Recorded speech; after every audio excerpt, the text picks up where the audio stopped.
నమస్తే అన్న అందరికీ నమస్కారం. కువైట్లో 2025 మొదటి 6 నెలల్లో మనం చూసుకుంటే రికార్డు స్థాయిలో కేసులు నమోదయ్యాయి అని చెప్పేసి తాజా నివేదిక వెల్లడించింది.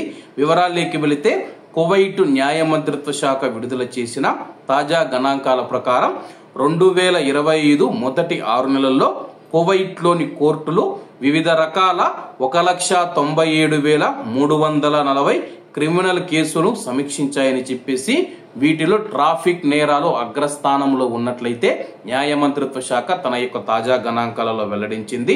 అలాగే కువైట్లోని కోర్టులు 1,97,340 కేసులు నమోదు చేశాయని చెప్పేసి వాటిలో నేరాలు, దుష్ప్రవర్తనలు మరియు అలాగే కొన్ని ట్రాఫిక్ నేరాలు కూడా ఉన్నాయని చెప్పేసి వీటిలో 81,273 కేసులలో కోర్టు తీర్పులు ఇవ్వబడ్డాయని చెప్పేసి ట్రాఫిక్ మరియు మున్సిపల్ ఉల్లంఘనలు, దుష్ప్రవర్తన కేసులు అత్యధిక వాటాను కలిగి ఉన్నాయని చెప్పేసి అలాగే మనం చూసుకుంటే కానీ 65,148 కొత్త కేసులు నమోదయ్యాయని చెప్పేసి న్యాయ మంత్రిత్వ శాఖ తెలిపింది.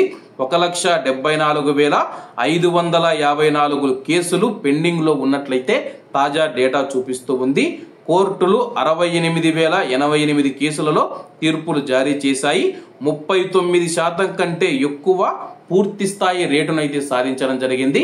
ప్రస్తుతం కువైట్ లో మనం చూసుకుంటే 1,97,000 కేసులు నమోదైతే కానీ అందులో ట్రాఫిక్ నేరాలే ఎక్కువగా ఉన్నాయని చెప్పేసి ఆ తర్వాత క్రిమినల్ నేరాలు కానీ, హత్య కానీ, దోపిడీలు కానీ, దొంగతనాలు కానీ అవన్నీ తర్వాత ఉన్నాయని చెప్పేసి అలాగే ముఖ్యంగా మనం చూసుకుంటే కువైట్ లో ఉన్న కువైటీ ప్రజలు మరియు అలాగే ప్రవాసులందరూ కువైట్ చట్టాలను పాటించాలని చెప్పేసి కువైట్ లోని కోర్టులు కోరుతూ ఉన్నాయి. అలాగే నేరపూరిత కేసుల విషయానికి వస్తే 2,072 కొత్త క్రిమినల్ కేసులు దాఖలు చేయబడ్డాయని చెప్పేసి కోర్టులు 3,943 కేసులు విచారించి 3,291 కేసుల్లో తీర్పులు జారీ చేశాయి. ఇవి దాదాపు 84% కేసులు పూర్తి రేటును సాధించాయని చెప్పేసి తెలపడం జరిగింది. ఏది ఏమైనా సరే కానీ కువైట్ లో రోజు రోజుకు కోర్టుకు వెళ్లే కేసులు పెరిగిపోతూ ఉన్న నేపథ్యంలో అలాగే బాధితులకు వెంటనే విచారించి న్యాయం చేయాలని కూడా కోర్టులు భావిస్తూ ఉన్నాయి.